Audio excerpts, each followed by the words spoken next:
Also, didn't you say that corn toasties never lose their fresh corn taste from the field to the flake? Do you say yes or no? Yes, they are quickly toasted to keep the taste of fresh corn. That they're almost too light and airy to fit in your bowl? Yes, yes, yes. People only watch certain shows or movies once, but some will always have a special place in their minds. People who read books get to know and love characters that become like real friends to us as we get used to them. Things that are strong and weak. What drama and grudges are hidden when the curtains come down and the cameras stop rolling? This is true for any popular show. What does Ron's strange dislike of Opie mean? Are there deeper secrets below the surface? Come with us as we look into why Ron Howard really hated him. Of course, all the stars did align. From 1960 to 1968, The Andy Griffith Show had many guest stars in addition to its regular group members. Some were well known before they showed up, while others became well known afterward.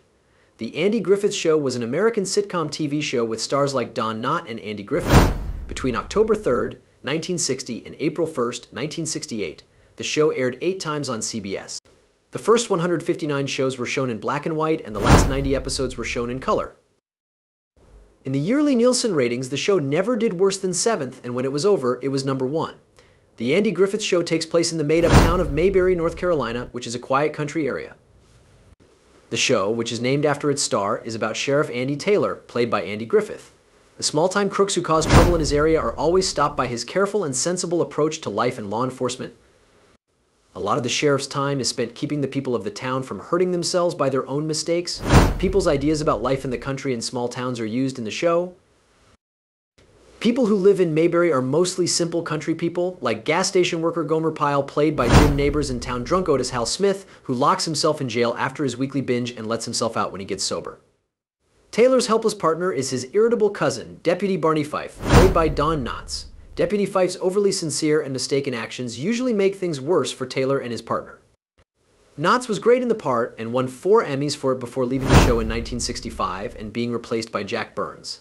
Taylor's care of his fishing-loving son Opie, played by Ron Howard, is another common plot point. And being worried about what his single aunt and housekeeper, Aunt B. Frances Bavier, is getting into. The Andy Griffith Show was part of a bigger trend on TV in the 1960s that featured funny and lighthearted country characters and themes. 2 different shows grew out of the main one. Gomer Pyle USMC ran from 1964 to 1969, and Mayberry RFD ran from 1968 to 1971. During the 8 seasons of the show, neither Griffith nor the show won any awards.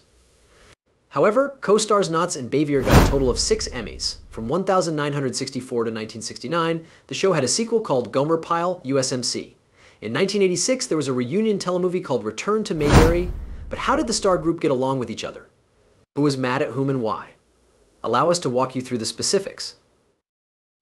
There was action on TV and in real life. Even though it ended in 1968, the Andy Griffith Show is still loved and people are still interested in what went on behind the scenes. That's right, yes. There were a lot of funny antics going on behind the scenes of the clean 1960s favorite, mostly with Andy Griffith, who was the show's boss. How did Andy seem? Andy really liked pulling jokes on people. Even though Griffith played a straight man on the show, he was supposedly a real jerk.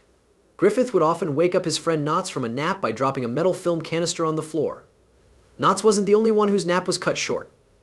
He also woke up from a nap one day to find Griffith had strung duck guts around his dressing room. Andy was pranked back by the group when they stole his shoes. He had to bring his big sheriff boots home from work that day. It was easy to laugh at the cast of the Andy Griffith Show, and it showed in the TV shows. In one episode of The Runaway Kid, Opie and his friends pulled a joke on Sheriff Taylor by moving his car in front of a fire hydrant. This got him a ticket. The deal for Don Knotts to be on the show was only for 1 episode. It was said that his character wasn't meant to be a regular on the show, but after the first day, executive producer Sheldon Leonard became very interested in Knotts and Griffith's relationship. That's why he gave him a 1-year deal that turned into a 5-year deal. There was a name for the theme song. The Fishin' Hole is the name of the song, and Earl Hagen and Herbert Spencer wrote it. Hagen is the person singing the tune. In the show, the song doesn't have any words, but it did come with lyrics.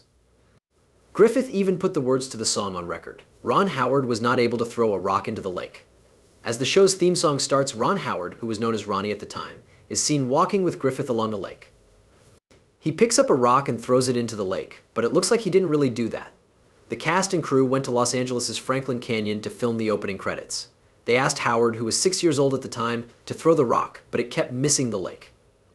To make that famous splash, assistant director Bruce Bilson had a stuntman throw a rock at the same time.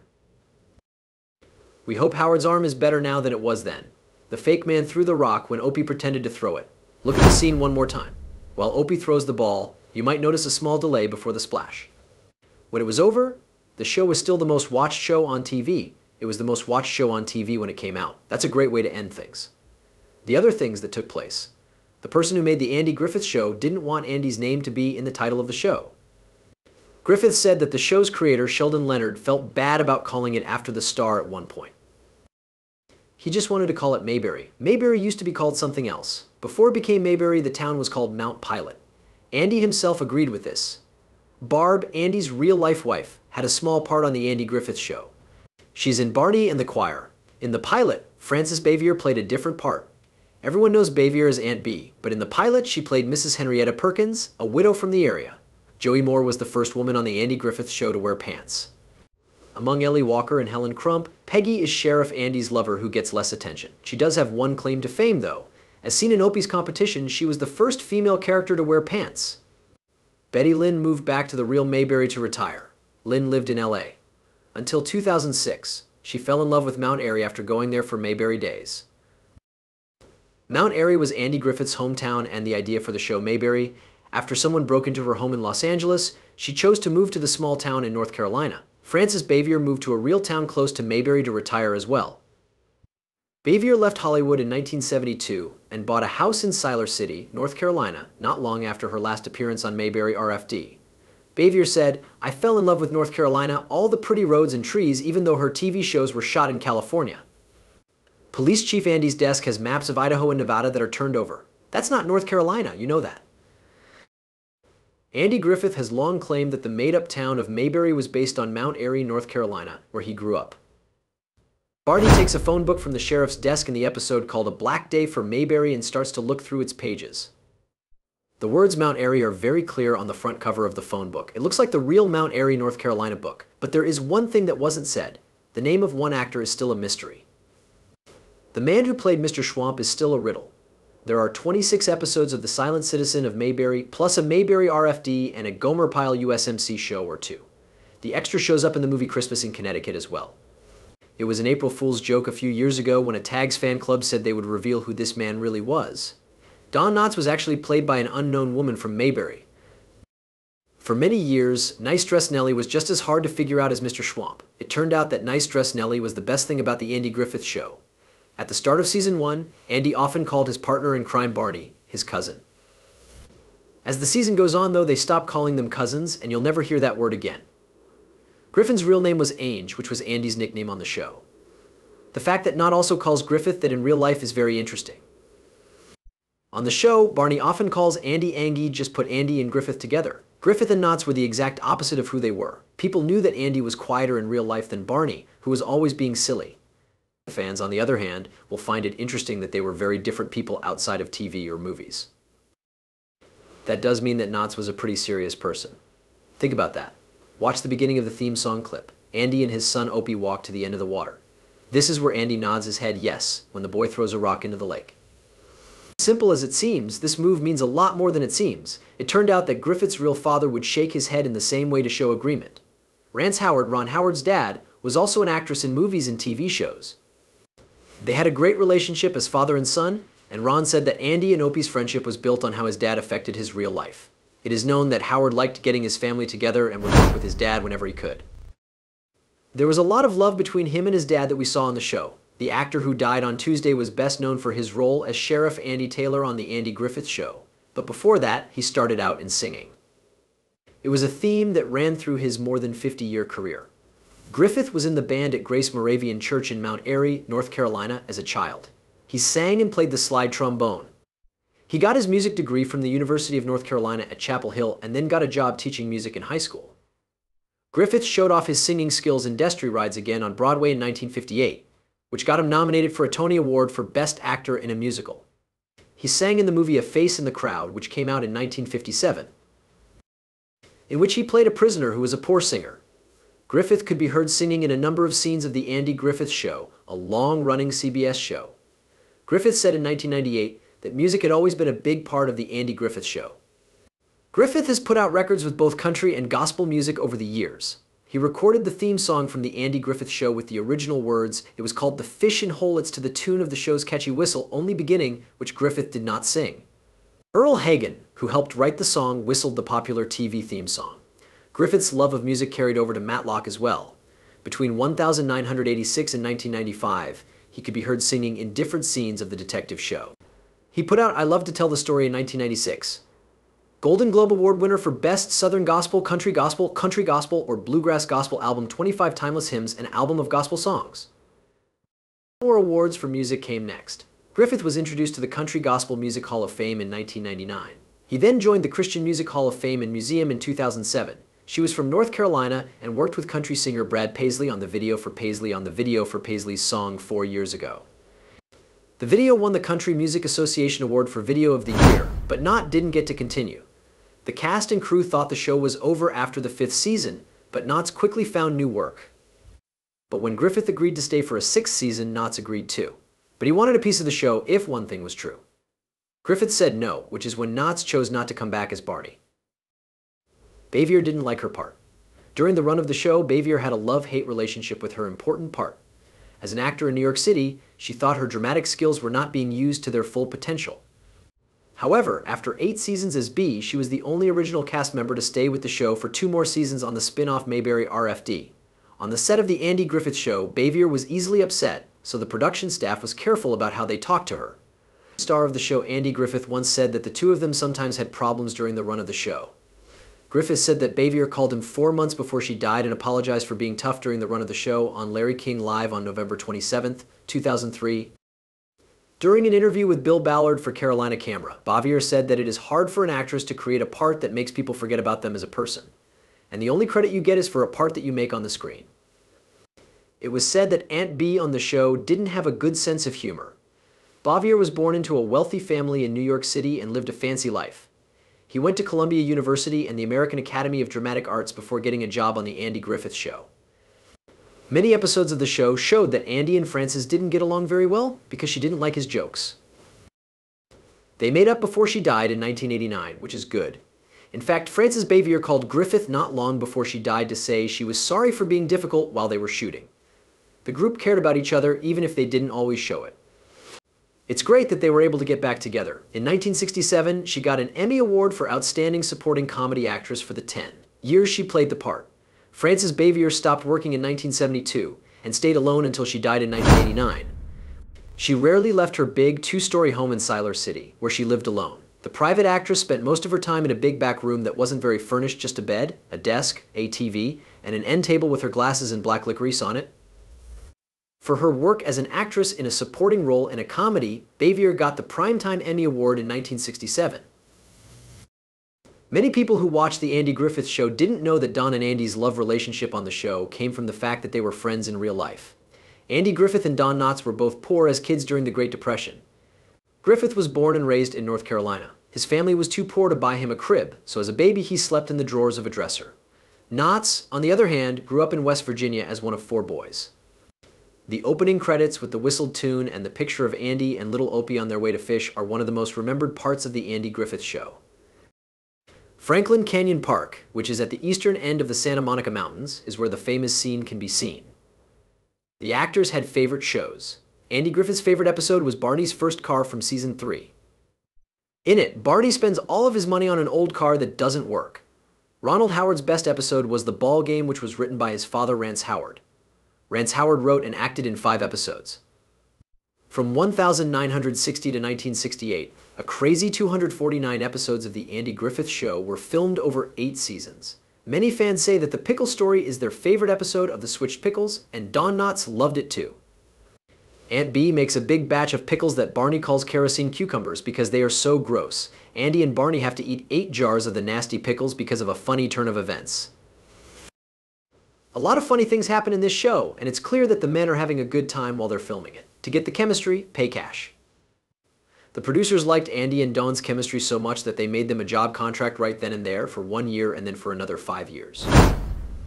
Griffith is said to have said, "The second episode was called Manhunt, and that's when I knew Don should be the comic and I should play straight for him that really made a difference. They were one of the best TV teams ever. The Galaxy car changed all the time.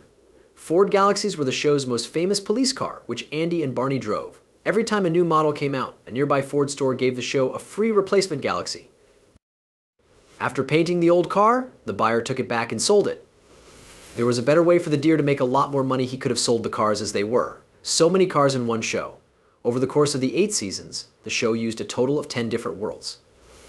There are a lot of copies out there now. At that time, Ford Motor Company mostly paid for the show, which is why the police cars were always Ford Galaxy 500 sedans. In the credits, Ford Motor Company is thanked for its part in the show. However, General Foods was the show's only sponsor for all of its years. Actor Jim Nabors played the likable idiot Gomer Pyle on the Jim Nabors Show. As soon as Andy Griffith's show ended, Jim got his own show with the same character. It was called Gomer Pyle USMC, and Gomer joined the Marines in the show. Jim was a great singer who put out 28 records over the course of his career. People say that Andy Griffith and actor Annetta Corsott were lovers outside of work, even though they played a couple on the show. Even though he was married to Barbara, his first wife at the time. Oh no. Andy finally split up with his wife in 1972. He married 2 more times, this time to a Greek actor named Suleika Kasuto and a woman named Cindy Knight.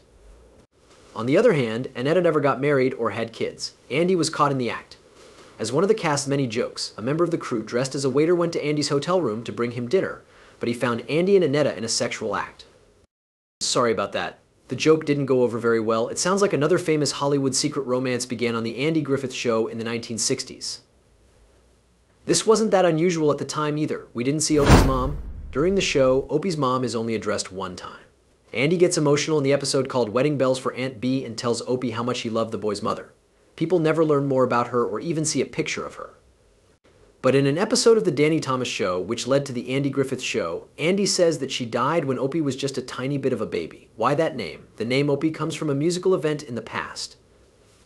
In the 1930s and 1940s, Opie Cates was a well-known drummer. Andy Griffith and Sheldon Leonard, who produced the show, both liked Cates' music a lot, so they chose to honor him. Because of his time on Happy Days, Ron Howard will always be remembered as both Opie Taylor and Richie Cunningham. Ron Howard, who plays Ron, has won many awards for his work, including the National Medal of Arts. It was in 2013 that he was admitted into the Television Hall of Fame. He also has 2 stars on the Hollywood Walk of Fame. We think Opie has done pretty well for himself. In 1975, he married writer Cheryl Alley. They have 4 children together, twin girls, 2 daughters who became actors, and a son. There was school for Annetta Corsott while acting. Helen Crump, played by Annetta Corsott, was Sheriff Andy Taylor's girlfriend on the show. In real life, she was said to be seeing Andy Griffith. Corsott went to Northwestern University and majored in theater, but she dropped out to become an actress. Corsott kept going to UCLA to study while the Andy Griffith Show was filmed. Annetta acted all the time. Annetta came back for 2 shows with her old band. There was Return to Mayberry in 1986 and a return of the Andy Griffith Show in 1993. Another thing Annetta did was be on a lot of TV shows like Gunsmoke, Rich Man, Poor Man, and The Runaways. She died of cancer in 1995 and is buried in Hollywood. It was sad that he died. Andy got Guillain-Barré syndrome in 1983 but fully recovered. He had quadruple heart bypass surgery later in 2000. He had a heart attack and died in 2012. He was buried on Roanoke Island in North Carolina, where he loved living. During his lifetime, Andy Griffith won many awards, including a star on the Hollywood Walk of Fame and entry into the Television Hall of Fame in 1991. He is still one of the most loved stars of his time. Not only that, but there is an Andy Griffith Museum in North Carolina that has the biggest collection of Andy Griffith memorabilia in the world. The story behind it that didn't work. If you watch the first few shows, you'll find out that Andy and Barney are related. The point was to make fun of the stereotypical Southern ties that help people get jobs in local government in small towns.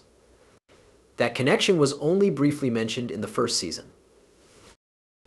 After that, it was dropped, and they have been friends since childhood. The Mad Big Guy. An angry Andy Griffith hit a wall and broke his hand while the second season of the show was being made. While the movie was being shot, his hand had to be tightly bandaged. One of the producers of the show said that Sheriff Taylor got hurt while catching some crooks. That sounds much better than hearing that he hit a wall because he was mad or upset. Don Knotts always wore the same clothes. Did you ever notice that Barney Fife always wore a red bow tie, a salt and pepper patterned coat, and a white straw fedora? Don Knotts loved that suit so much that he wore it in The Ghost and Mr. Chicken, The Reluctant Astronaut, The Incredible Mister. limpet and how to frame a fig. It's helpful to have a brand, and we now know what Knots thought was cool for a long time. There wasn't enough connection. There wasn't any chemistry between Eleanor Donahue and Andy Griffith on TV, so she quit the show after just one season. The actor later said that it was always hard for him to show affection while he was shooting. They broke up after one season because their relationship didn't feel real, and the show needed a connection that was more real than fake. The Andy Griffith Show didn't start until October 1960, though, not long after Daddy and Son. Andy and Opie's stories were first shown in the pilot episode of Make Room for Daddy. Danny Thomas was in charge of making both shows. The show started out as a spin-off, but it was quickly put together and became a huge hit with millions of fans. It turned out to be the right time for the show. Half of the show was theirs. Andy was working on movies instead of TV when Sheldon Leonard and Danny Thomas came up with the idea for his show. He chose to give it a try after finishing A Face in the Crowd in No Time for Sergeants, but only if he could have 50% of the show and leave his name on it. They agreed, and he ended up with half of the rights to the show. Andy Griffith was thought to have had a personal wealth of $60 million at the time of his death. Shots were sent to him in the mail. Andy wouldn't let Barney carry a full barrel in his gun, so he could only have one bullet in it. Fans of the show sent Don Knotts shots from all over the country because they felt bad for his character. He never had to pay for his ammo when he went to the shooting range, which was a good thing. The bad news is that Barney had a lot of bullets at his disposal. Opie the Weird. Ron Howard said that playing Opie Taylor made people pick on him. "Oh, Opie, the name of my character. Sounds like Dopey. I would have to fight people." Young Opie had to learn how to deal with mean kids on the Andy Griffith Show. His Pennsylvania was there to help him stand tall, which was great. And viewers were filled with joy as they saw Opie turn into a good young Mayberry man by the end of the show. But it looks like the actor who played Opie wasn't a very popular kid, even though he was on the most famous TV show. Author Hal Markowitz used quotes from Howard's 2012 autobiography to show how he felt about this tense time in his life. Howard said that he felt bad about being an actor around his friends. He said he never talked about his work on TV with other kids, so he wasn't proud of what he had done. But Howard went on to say that it wasn't something to talk about and that he was proud of the work. He felt like he had to hide it. "I always knew I could do something strange and that I could handle being around adults because the Andy Griffith Show was the most popular show in the country. It didn't matter how little he talked about Mayberry." Thanks for seeing. Don't forget to click subscribe and like to see more videos.